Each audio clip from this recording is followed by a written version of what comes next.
Ibu bapak, saudara-saudari yang terkasih, para romo, bruder dan para suster yang dikasihi Tuhan. Berjumpa lagi dengan Api Karunia Tuhan episode ke-22. Kita masih melanjutkan pendalaman doa Bapa kami menurut Injil Lukas.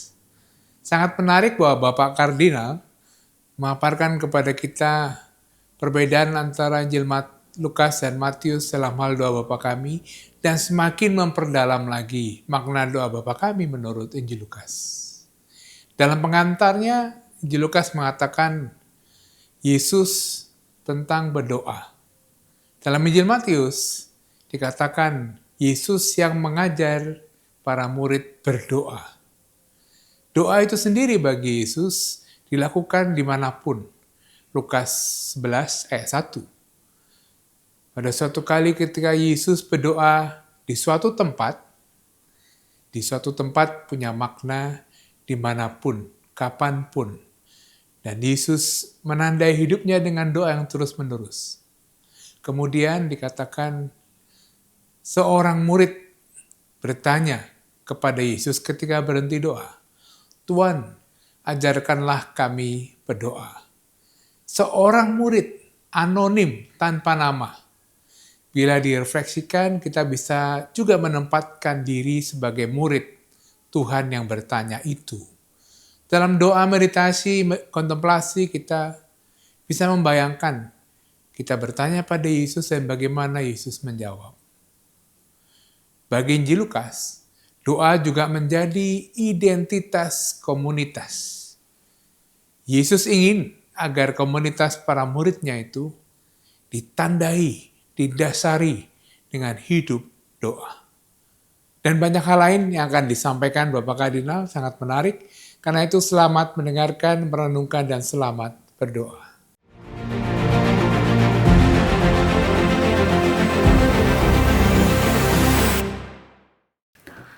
Saudari-saudaraku yang terkasih, dalam percakapan yang lalu kita sudah mulai dengan mempelajari doa Bapa kami di dalam Injil Lukas yang kita temukan pada bab 11 ayat 1 sampai 4. Kita ulang sebentar apa yang sudah kita bicarakan, nanti untuk dilanjutkan sampai selesai dengan pembicaraan mengenai doa di dalam Injil Lukas. Ada beberapa hal yang membedakan doa Bapa kami di dalam Injil Lukas dibandingkan dengan Injil Matius. Yang pertama adalah perbedaan di dalam pengantarnya. Di dalam Injil Lukas, pengantarnya menarik karena pertama dikatakan Yesus sedang berdoa. Lalu kemudian ketika melihat Yesus berdoa, salah seorang dari murid-muridnya minta supaya mereka diajari berdoa. Yang tidak ada di dalam Injil Matius, tidak sama pengantarnya. Kalau di dalam Injil Matius itu Yesus mengajar tentang doa. Beberapa hal kecil-kecil yang sudah kita coba perhatikan ialah keterangan-keterangan kecil yang bisa ditarik makna pesannya, makna rohaninya. Misalnya,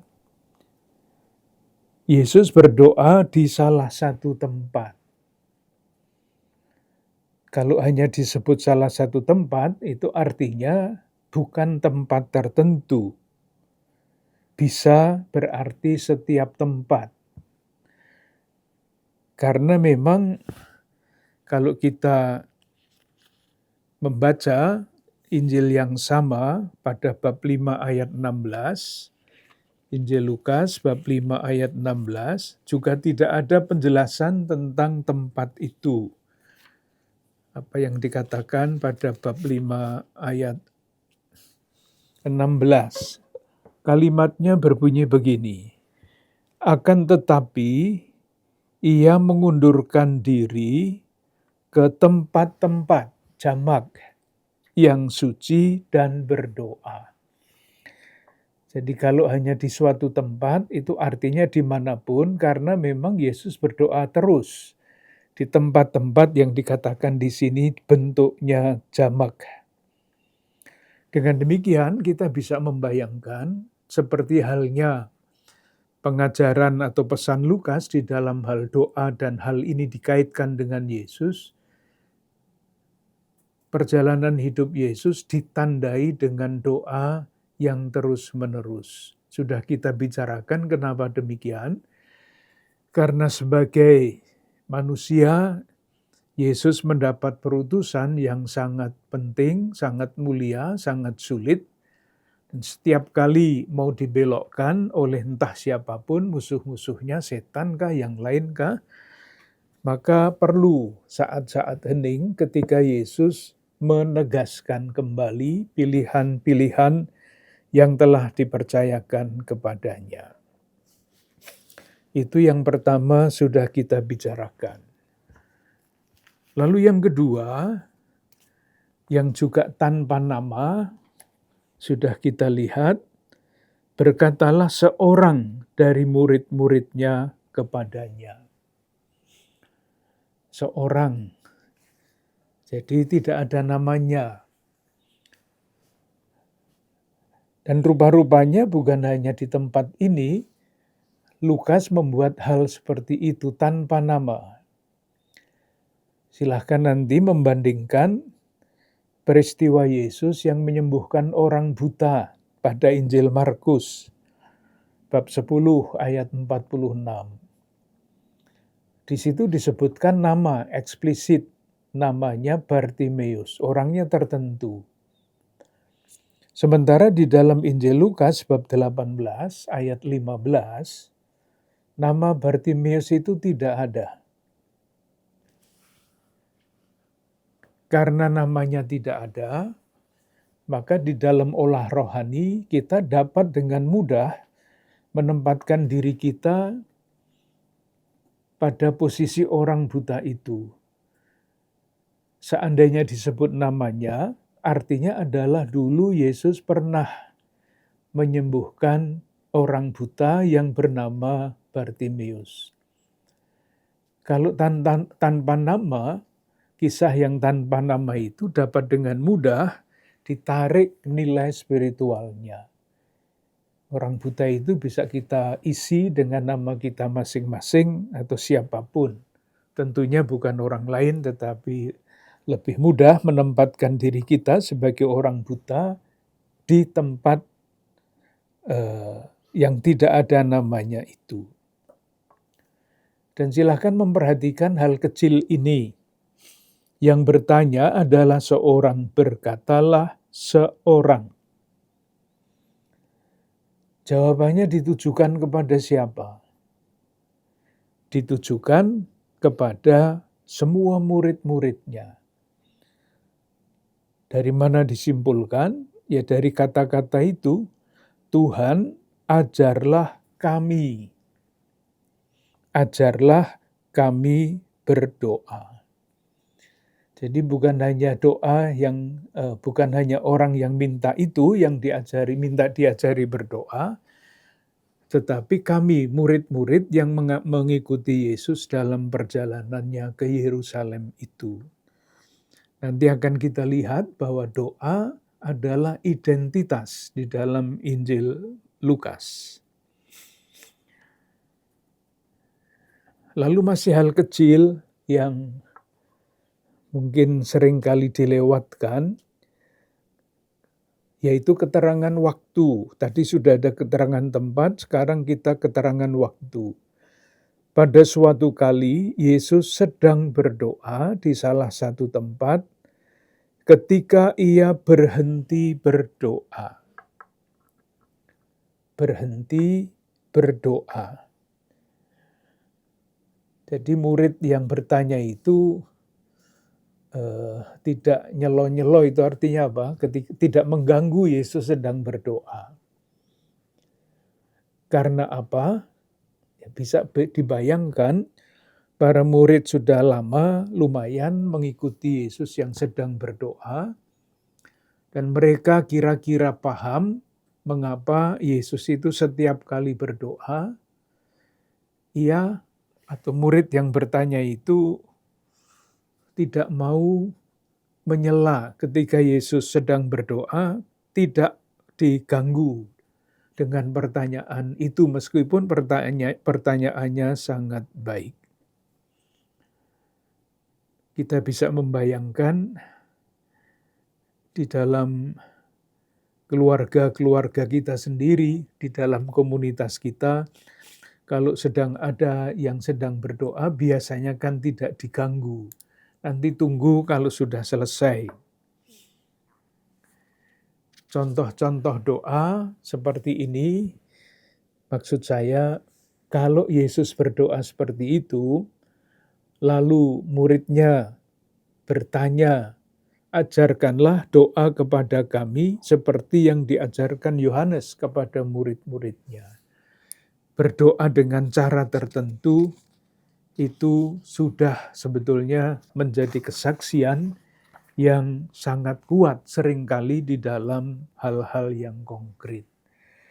Tidak sedikit saudara-saudara kita yang mengalami bukan hanya pencerahan, bukan hanya pengetahuan, tetapi mengalami sentuhan-sentuhan batin ketika mendengar atau ikut di dalam doa-doa yang diucapkan dengan bahasa yang jelas, dengan bahasa yang indah, dengan bahasa yang menyentuh hati, dan terutama tentu dengan bahasa yang mengajak orang yang mendengarkan doa itu ikut merasa disapa oleh Tuhan.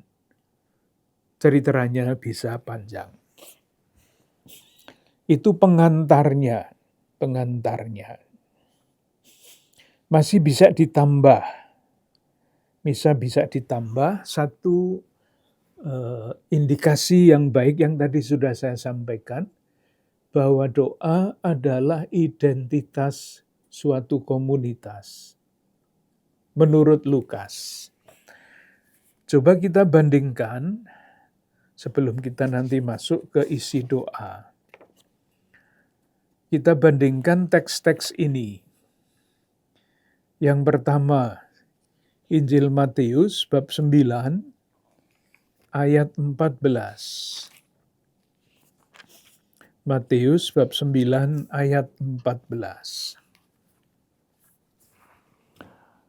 Kemudian datanglah murid-murid Yohanes kepada Yesus dan berkata, "Mengapa kami," murid-murid Yohanes, "dan orang-orang Farisi berpuasa, tetapi murid-muridmu tidak?" Jadi yang bertanya adalah murid-murid Yohanes yang menyebut orang Farisi yang berpuasa. Titik, hanya berpuasa. Markus bab 2 ayat 18. Markus bab 2 ayat 18. Jadi kita ini melatih ketelitian membaca teks. Markus bab 2 ayat 18. Bunyinya begini. Pada suatu kali murid-murid Yohanes dan orang-orang Farisi sedang berpuasa. Datanglah murid-murid dan mengatakan kepada Yesus. Yang datang adalah murid-murid. Mengapa murid-murid Yohanes dan murid-murid orang Farisi berpuasa, tetapi murid-muridmu tidak? Hanya berpuasa. Mengapa murid-muridmu berpuasa? Coba kita lihat teks yang paralel mengisahkan hal yang sama. Apakah Lukas juga hanya mengulangi yang sama seperti itu? Tentunya tidak. Bab 5 ayat 23. Jadi peristiwanya sama, pertanyaannya sama, tetapi rumusannya kalau dibaca dengan teliti tidak sama. Bab 5 ayat 33. Orang-orang Farisi itu berkata pula kepada Yesus, murid-murid Yohanes sering berpuasa dan sembahyang dan berdoa. Tadi di dalam Injil Markus dan Injil Matius kan hanya berpuasa. Tetapi di dalam teks Lukas paralel, bisa dilihat di bawah judul itu, di dalam Injil Lukas dikatakan murid-murid Yohanes sering berpuasa dan sembahyang, demikian juga murid-murid orang Farisi, tetapi murid-muridmu makan dan minum. Moga-moga bisa dilihat perbedaannya seringkali tidak diperhatikan, tetapi kalau diperhatikan lalu mungkin akan ada kesimpulan yang bisa ditarik mungkin. Salah satu yang mungkin disimpulkan, yang dapat disimpulkan dari perbandingan teks ini adalah menurut Lukas, karena di tempat lain di dalam Injil Markus dan Matius tidak ada, maka menurut Lukas doa adalah identitas komunitas. Doa Yohanes, murid-murid Yohanes berbeda dibandingkan dengan doa murid-murid atau doa-doa orang Farisi. Dan doa yang diajarkan oleh Yesus kepada murid-muridnya adalah tanda identitas murid-murid Yesus. Doanya apa? Nah, inilah yang diajarkan oleh Yesus kepada murid-muridnya menurut Lukas. Moga-moga jelas. Dan kalau kita melihat sejarah gereja Katolik, pernah ada masanya ketika doa Bapa Kami itu hanya boleh diucapkan, didoakan oleh orang-orang yang sudah dibaptis. Yang belum dibaptis tidak diperkenankan mengucapkan doa itu. Ada waktunya di dalam sejarah. Dengan demikian, doa ini adalah rumusan doa khusus yang diajarkan Yesus kepada murid-muridnya untuk menjadi identitas sebagai murid. Gagasan seperti ini tidak ada di dalam Injil Matius, di dalam doa Matius, di dalam Injil Markus. Tentu kedua-duanya tidak usah dipisah-pisahkan. Itu adalah saling melengkapi kekayaan faham, gagasan tentang doa di dalam berbagai macam Injil yang kita punya. Itu sebagai pengantar doa Bapa Kami menurut Lukas. Sekarang kita lihat doanya seperti apa. Yang pertama ayat 2. Bapa, hanya berhenti di situ. Di dalam Injil Matius masih dilanjutkan Bapa Kami. Dan pada waktu itu ketika kita berbicara mengenai doa Bapa Kami di dalam Injil Matius, kata kami ini penting. Bukan Bapa saya, tetapi Bapa kami. Saya itu tunggal, kami itu jamak. Jadi pengakuan bahwa Bapa yang disebut, diserukan namanya ini adalah Bapa bagi semua orang. Tidak ada diskriminasi di situ. Ini bisa, kalau diteruskan refleksinya bisa jauh. Tidak ada eksklusivitas di dalam doa ini. Kita merasa perlu memperhatikan itu, mengatakan itu kalau kita lihat konteksnya. ketika ada eksklusivisme orang-orang Yahudi pada waktu Yesus hidup, Tuhan Allah Bapa itu hanya untuk bangsa terpilih, yang lain tidak. Dari lain pihak, kalau kita membaca menyerukan nama Bapa di dalam Injil Lukas, ada yang juga tidak ada di dalam Injil Matius. Di dalam Injil Lukas kita kenal perumpamaan tentang anak yang hilang. Kita pasti ingat kisahnya itu. Yang sudah berkali-kali dikatakan, sebetulnya itu bukan kisah mengenai anak yang hilang yang paling penting, tetapi adalah perumpamaan tentang Bapa. Bapa kita di surga, itulah yang disebut di dalam Injil ini. Peristiwa perumpamaan tentang yang disebut anak yang hilang itu ada bab 15 Injil Lukas, bab 11 ayat 22. Salah satu kata kuncinya adalah kalimat yang menampilkan Bapa itu, Bapa yang tergerak hatinya. Bab 15 ayat 20. Maka bangkitlah ia dan pergi kepada bapanya. Ketika ia masih jauh, ayahnya telah melihatnya, lalu tergeraklah hatinya oleh belas kasihan. Lalu kita ingat ceritanya seperti apa. Inilah Bapa yang diserukan namanya dalam doa Bapa kami menurut Lukas. Di dalam Injil Lukas tidak ada perumpamaan tentang anak yang hilang. Maka ketika kita membaca doa Bapa kami menurut Lukas dengan latar belakang itu, latar belakang perumpamaan ini, lalu jelas bahwa Bapa itu yang diserukan namanya itu Bapa yang seperti apa. Nah, kalau kata kuncinya bahwa Bapa itu adalah tergerak hatinya oleh belas kasihan, Bapa yang seperti itu muncul tampil dalam diri siapa?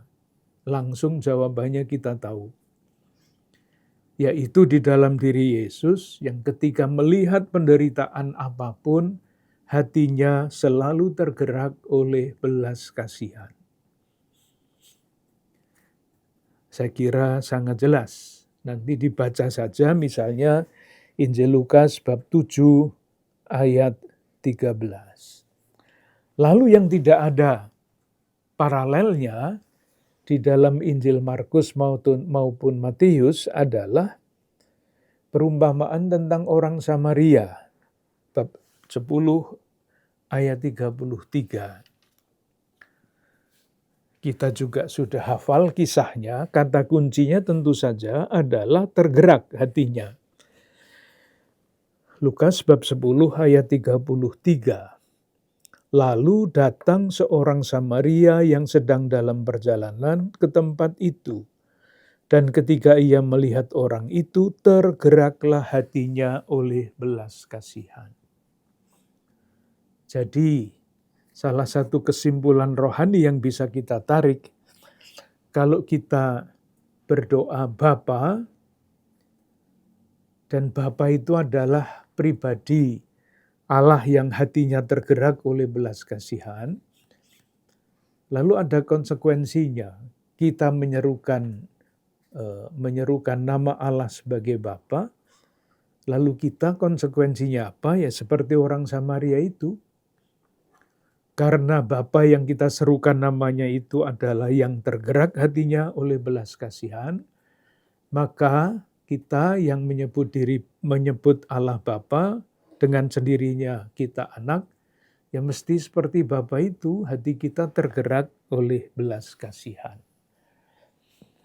Tidak sangat jelas di dalam Injil Matius, tetapi kalau kedua-duanya digabungkan, Seperti doa Bapa kami kita sekarang kan Bapa kami yang di surga digabungkan.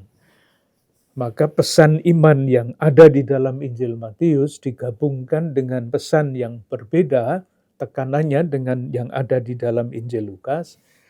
Sebutan Bapa kami itu sudah sangat luas jangkauannya, konsekuensi imannya, dan tentu saja konsekuensi etisnya sudah sangat terasa.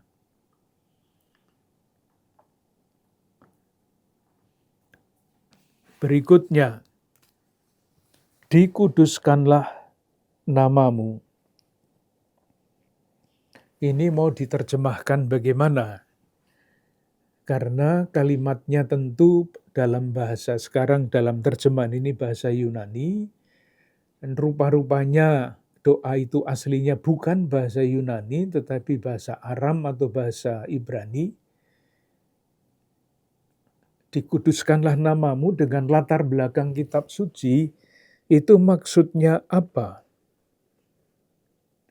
Allah kekudusannya sempurna, tidak usah ditambahi lagi oleh manusia. Paling diserukan, kudus, kudus, kuduslah engkau Tuhan. Pengakuan. Tetapi kekudusannya tidak bisa ditambah apapun oleh manusia. Nah, salah satu yang diharapkan, kalau kita membaca Perjanjian Lama, kita bisa rumuskan dengan bahasa yang lebih mudah. Ini kan bahasa baku. Nah, seringkali bahasa baku itu tidak mudah dipahami, maka kita coba paham ini kalau dalam bahasa sehari-hari, artinya apa? Salah satu yang seringkali diusulkan oleh para ahli bahasa zaman dulu adalah perkenalkanlah dirimu sebagai Allah. Sudah lebih mudah daripada dikuduskanlah namamu. Kita mendoakannya dalam tanda kurung tentu saja, perkenalkanlah dirimu sebagai Allah. Nah, bagaimana Allah itu memperkenalkan dirinya? Kan pertanyaannya begitu, perkenalkanlah dirimu sebagai Allah. Kita belajar saja minta bantuan dari Perjanjian Lama untuk memahami kalimat itu. Sudah lebih mudah dipahami, tetapi tetap belum jelas. Kita bisa minta bantuan kitab Nabi Yesaya. Bab 8 ayat 13. Yesaya bab 8 ayat 13. Tetapi Tuhan semesta alam, Dialah yang harus kamu akui sebagai yang kudus.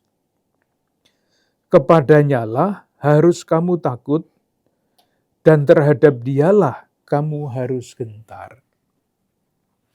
Menyerukan nama Allah sebagai yang kudus, menguduskan Allah, itu berarti menurut ayat ini jelas, kepadanyalah kamu harus takut, dan terhadap Dialah kamu harus gentar. Mengakui kekuasaan Allah. Mengakui otoritas Allah di dalam kehidupan. Ini konsekuensinya juga jauh kalau mau dikembangkan. Masalah-masalah kemanusiaan yang sekarang ini berseliweran di mana-mana, dari yang kecil maupun yang besar, itu karena Allah dikesampingkan. Padahal di sini dikatakan, kepadanyalah kamu harus takut, dan terhadap Dialah kamu harus gentar. Yang namanya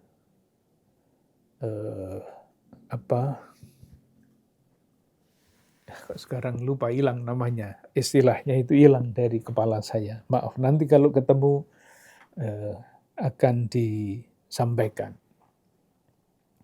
Atau kalau kita membaca ayat lain,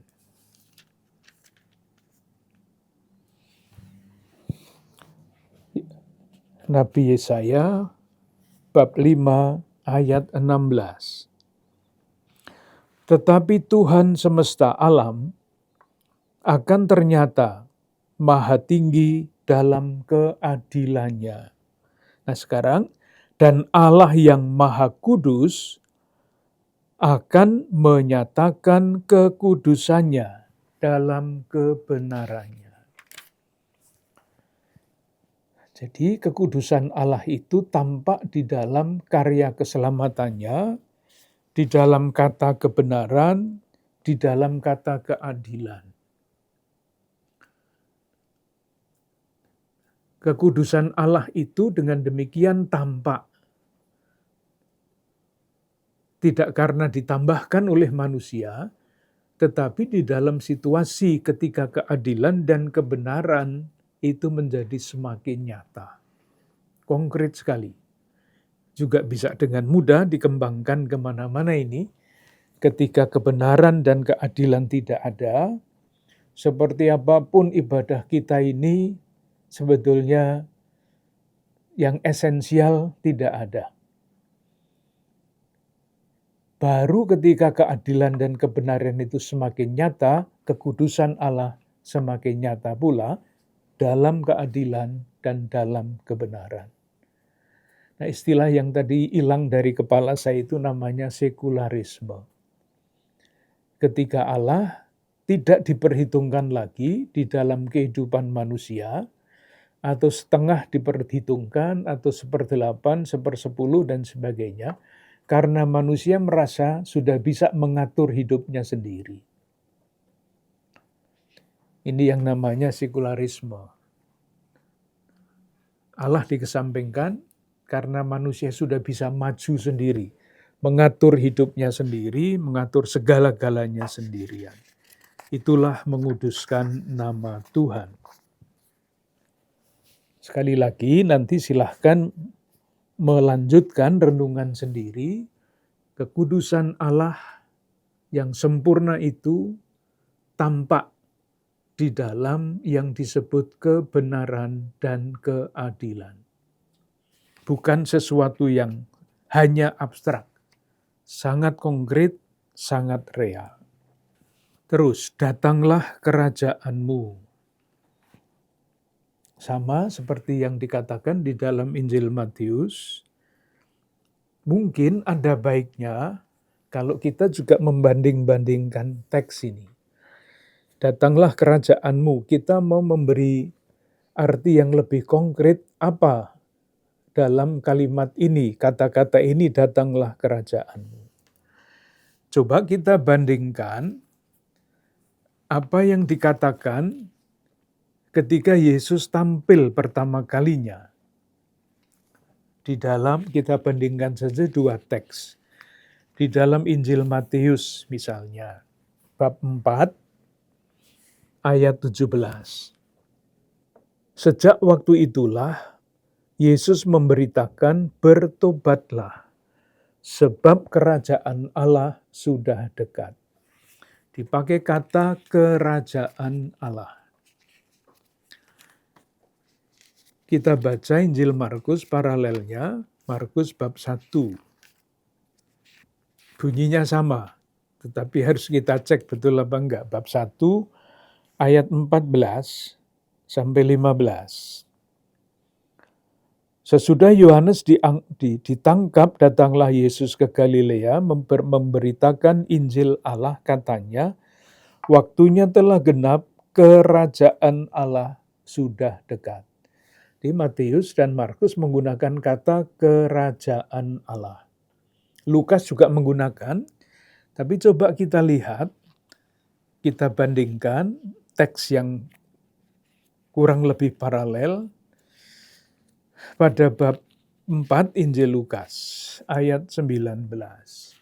Ini sama, Yesus tampil untuk pertama kalinya. Sebelumnya digoda, lalu tampil pertama kalinya. Ia mengutip kitab Nabi Yesaya, bab 61 ayat 1 sampai 2. Silahkan mencari apakah kata kerajaan Allah ada. Jawabannya tidak ada. Yang dipakai oleh Lukas untuk menampilkan Yesus adalah ayat 19, frase yang terakhir, untuk memberitakan tahun rahmat Tuhan. Dengan demikian, kalau dalam doanya Yesus mengajarkan datanglah kerajaanmu menurut Injil Lukas, kerajaan itu mesti dibaca dengan latar belakang ini, yang tidak ada di dalam Injil Matius maupun Injil Markus.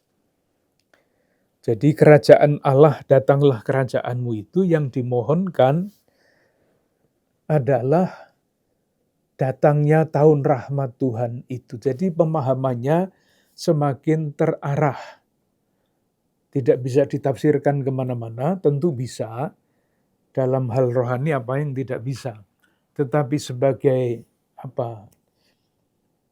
usaha untuk membaca kitab suci dengan teliti, ya, kerajaan Allah di dalam Injil Lukas artinya sangat mengarah kepada tahun rahmat itu. Dan kita semua tahu apa artinya tahun rahmat, tahun kerahiman, ketika kehidupan secara harmonis terbangun kembali, harmoni antara Allah, manusia, relasi yang harmonis manusia dengan Allah, manusia dengan sesama, manusia dengan dirinya sendiri, dan manusia dengan alam. Itulah tahun rahmat Tuhan. Intinya itu. Hal yang lain yang kecil, tapi di belakangnya ada gagasan, yaitu berikanlah kami setiap hari makanan kami yang secukupnya. Di dalam Injil Matius, bunyinya adalah berikanlah kami pada hari ini makanan yang secukupnya. Bedanya, kalimatnya berbeda. Di dalam Injil Lukas, setiap hari. Sementara di dalam Injil Matius, hari ini. Perbedaan apa yang ada di latar belakang perbedaan kalimat ini? Ya, perbedaan faham teologi tentu saja. Atau faham iman, itulah, supaya tidak pakai istilah yang tidak sering dipakai itu. Kita semua berada di dalam perkembangan keyakinan iman. Ajaran iman.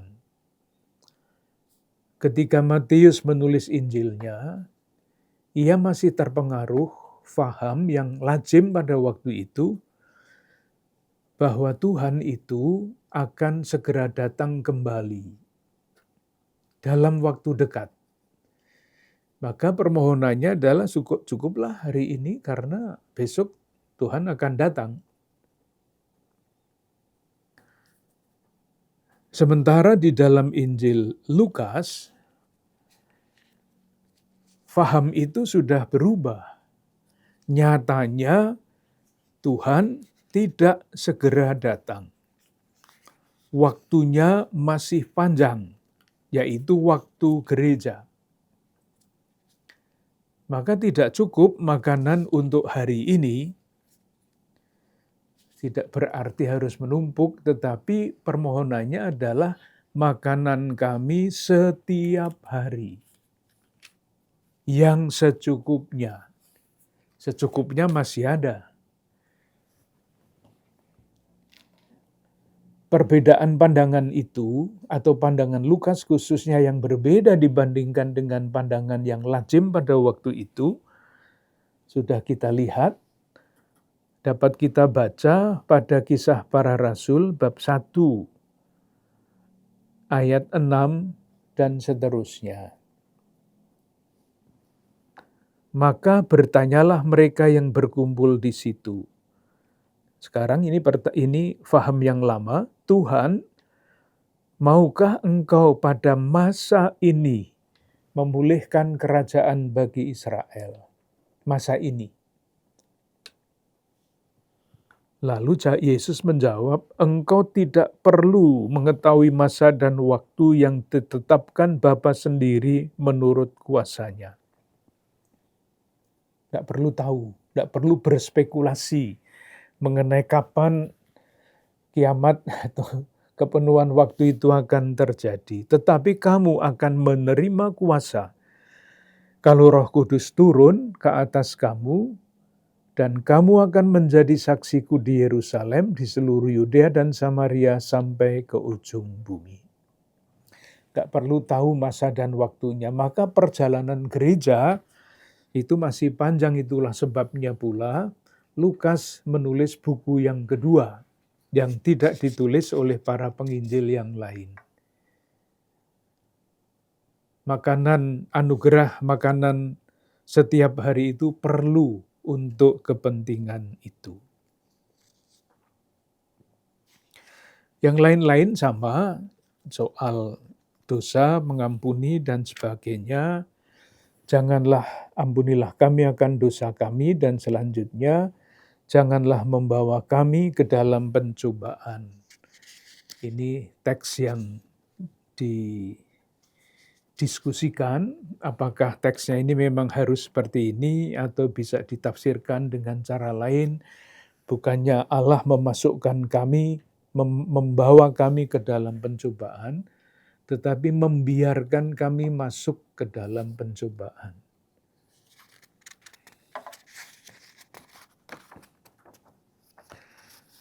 Sekarang catatan khusus, moga-moga tidak menambah susah.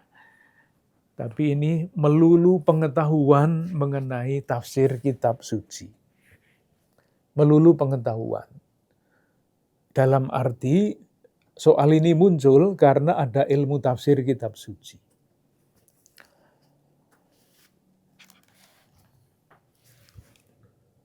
Mengenai kalimat datanglah kerajaanmu. Khusus mengenai hal itu. Nah, ketika dulu itu sekitar 3-4 tahun yang lalu, ketika kita berbicara mengenai pengantar, saya pernah dalam suatu perjumpaan, percakapan, berbicara mengenai teks-teks varian.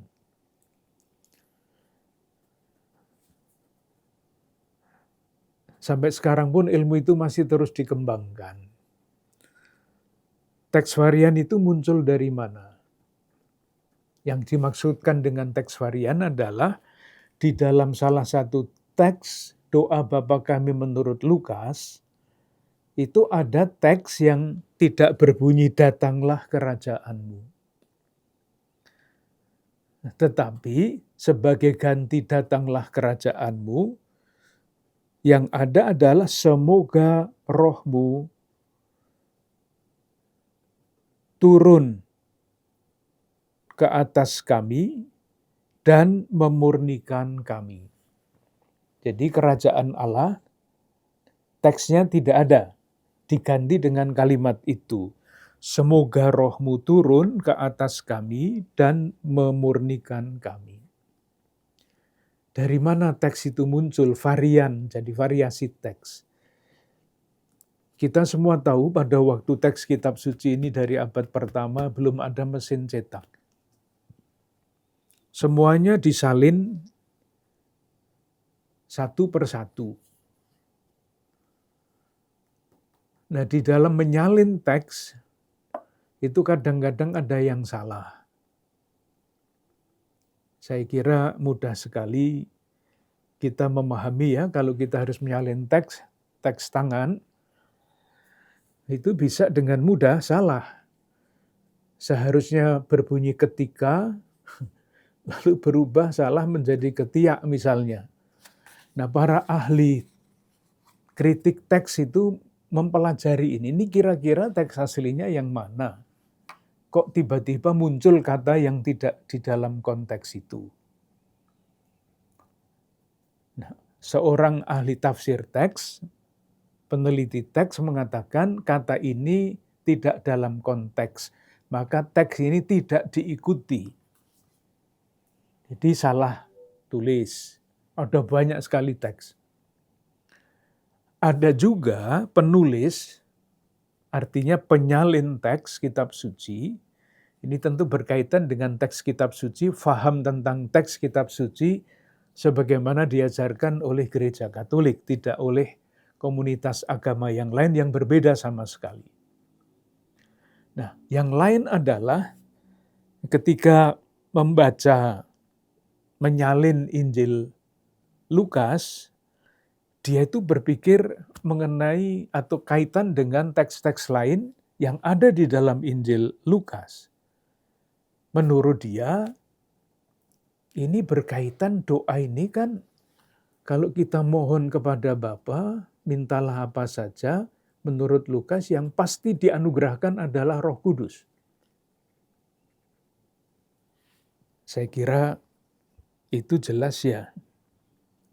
Pada bab yang sama, bab 11 ayat 13. Jadi, jika kamu yang jahat tahu memberi pemberian yang baik kepada anak-anakmu, apalagi Bapamu yang di surga, Ia akan memberikan Roh Kudus kepada mereka yang memintanya. Moga-moga jelas kaitannya.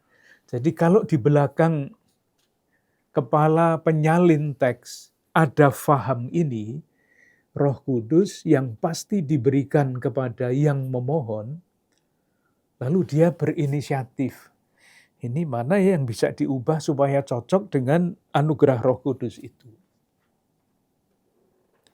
Maka dia mengubah teks ketika dia menyalin, datanglah kerajaanmu, diganti, semoga rohmu datang ke atas kami dan memurnikan kami. Jadi bukan kerajaan, tetapi roh. Semoga rohmu kau turunkan ke atas kami dan memurnikan kami. Ini tentu saja kemudian kok ada teks bunyinya datanglah kerajaanmu, ada teks yang lain, ini para kritikus teks membandingkan. Teks-teks yang besar, teks-teks yang tua, teks-teks yang lebih banyak kopinya, itu semua bicara mengenai datanglah kerajaanmu. Tetapi ada satu teks yang bunyinya tidak begitu. Semoga rohmu datang ke atas kami dan memurnikan kami. Dari segi kritik teks, ini akan dikesampingkan. Yang varian itu, yang bukan datanglah kerajaanmu. Tetapi, kalau kita membandingkan kedua teks itu, kita bisa terbantu untuk menggali semakin dalam, mencari alasan kenapa ada teks varian seperti ini. Moga-moga jelas maksudnya. Jadi sekali lagi ini dalam tanda kurung, ini murni ilmu kitab suci yang spesifikasinya adalah kritik teks. Ada banyak teks, ada banyak yang sama, tapi tiba-tiba kadang-kadang ada yang berbeda. Nah, seorang kritikus teks, salah satu spesialisasi di dalam ilmu tafsir kitab suci, membanding-bandingkan itu, dan kemudian memutuskan ini teks yang asli, maka kita ikuti yang asli ini. Itulah yang dicetak di dalam bahasa Indonesia. Dulu pernah juga kita untuk memberi penjelasan lain, contoh lain, pernah bicara mengenai Injil Lukas bab 5 ayat 8. Itu juga buah dari kritik teks. Bab 5 ayat 8, hanya soal nama. Ketika Simon Petrus melihat hal itu, ia pun tersungkur ke depan Yesus dan berkata, kalau kita membandingkan teks kita yang terbaru dengan teks kitab suci bahasa Indonesia yang terbit sebelum tahun 70, itu beda di sini. Karena yang terbit sebelum tahun 70 mengikuti hasil kritik teks yang lama. Pada ayat 8 bab 5, nama Simon tidak ada, hanya Petrus. Sementara penelitian-penelitian teks kitab suci yang kemudian dalam bahasa Indonesia diterbitkan pada tahun 74, teks kitab suci itu mengikuti hasil kritik teks yang baru. Dan pada ayat 8 bab 5 dimasukkan Simon Petrus. Itu jurusan ilmu tafsir tersendiri. Menarik untuk memperhatikan itu, asal tidak tersandung ini kitab suci kok teksnya macam-macam. Itulah faham dasar yang harus diterima di dalam tafsir kitab suci. Catatan yang terakhir, begini. Ini pertanyaan aktual. Catatan saja tidak akan menjawab pertanyaan. Pada bab 11 ayat 9 dan seterusnya, atau bab 17 ayat 6, kalau kita membaca teks itu, kita diyakinkan bahwa doa kita itu pasti dikabulkan.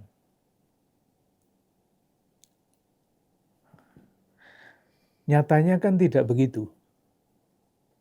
Bagaimana ini harus dijelaskan?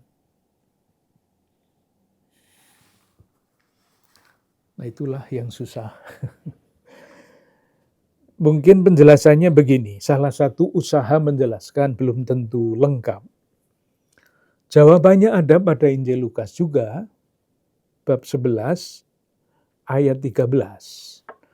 Jadi jika kamu yang jahat tahu memberi pemberian yang baik kepada anak-anakmu, apalagi Bapamu yang di surga, Ia akan memberikan Roh Kudus. Jadi yang pasti diberikan itu bukan permohonan-permohonan kita yang lain-lain. Yang pasti diberikan menurut Injil Lukas ini adalah Roh Kudus. Lalu bagaimana kita memahami kalau Roh Kudus diberikan, lalu konsekuensinya itu apa? Konsekuensi untuk kehidupan kita yang konkret.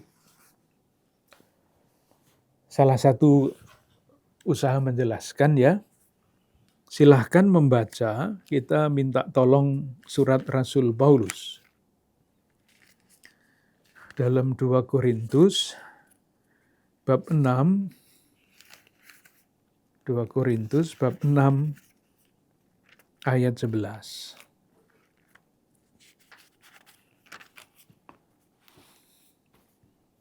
Dikatakan begini, hai orang Korintus, kami telah berbicara terus terang kepada kamu, hati kami terbuka lebar-lebar bagi kamu.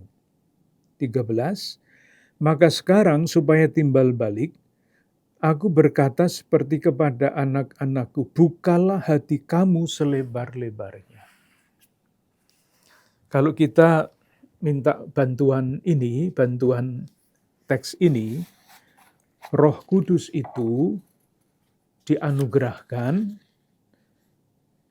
dan berperan untuk membuka lebar-lebar hati kita. Ketika kita membuka hati lebar-lebar bagi kehendak Tuhan, apapun doa kita yang menurut kita tidak dikabulkan, itu ada tempatnya di dalam hati kita. Moga-moga tidak terlalu berbelit-belit. Jadi kalau saya tidak mempunyai faham seperti itu, kalau doa saya tidak dikabulkan, saya kecewa. Sudah ini, sudah itu, sudah ini, kok tidak dikabulkan. Tetapi ketika kita mohon Roh Kudus itu membuat hati kita lebar-lebar, sehingga apapun yang terjadi, doa kita tidak dikabulkan, dan sebagainya, pengalaman itu ada maknanya di dalam hati kita yang sudah dibuat lebar oleh Roh Kudus. Itu penjelasan rohani yang kadang-kadang tidak sesuai dengan perasaan hati kita. Itu doa untuk yang sudah sampai pada pengalaman yang sangat tinggi di dalam hidup rohani. Tetapi kalaupun demikian, ada penjelasan yang juga bisa dipertimbangkan. Harapan kita untuk sesuatu, menerima sesuatu, dapat pekerjaankah dan sebagainya, itu tidak hanya tergantung pada Tuhan yang langsung menganugerahkan, tetapi juga tergantung pada situasi manusiawi yang sangat konkret.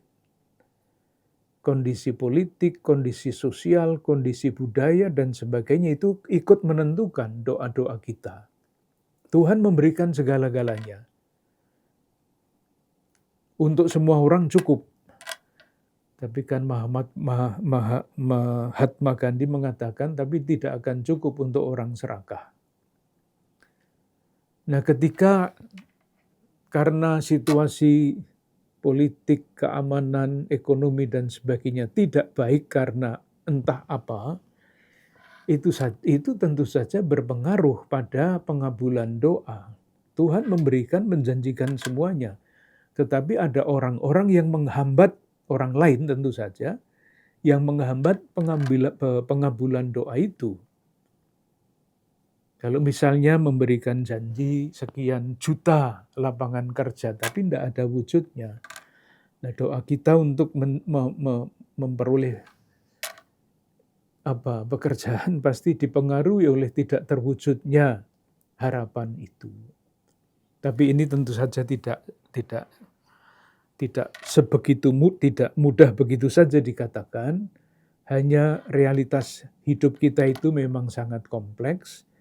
Dan untuk melihat realitas yang kompleks itu, kita membutuhkan hati yang lapang.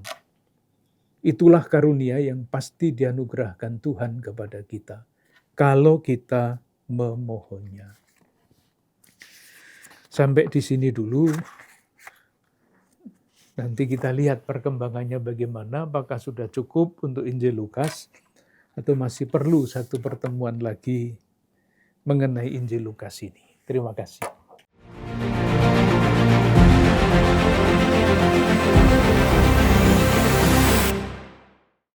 Saudara-saudari yang terkasih, apakah setiap doa kita pasti dikabulkan Tuhan? Bisa dikatakan tidak selalu. Doa adalah saat kita berelasi dengan Tuhan. Yang kita mohonkan dalam doa pertama-tama adalah karunia Roh Kudus. Karunia Roh Kudus yang membimbing kita supaya memiliki hati yang lebar, hati yang terbuka, hati yang pasrah kepada Tuhan. Sehingga doa kita dikabulkan atau tidak dikabulkan, hati kita sudah siap oleh belas kasih dan rencana Tuhan. Saudara-saudari yang terkasih, kita adalah murid-murid Yesus. Kita ditandai dengan doa yang terus-menerus. Semoga kita terus tekun dan setia, mengajak kita pribadi, mengajak keluarga, mengajak lingkungan, wilayah, komunitas kita untuk selalu mendasarkan pada hidup doa.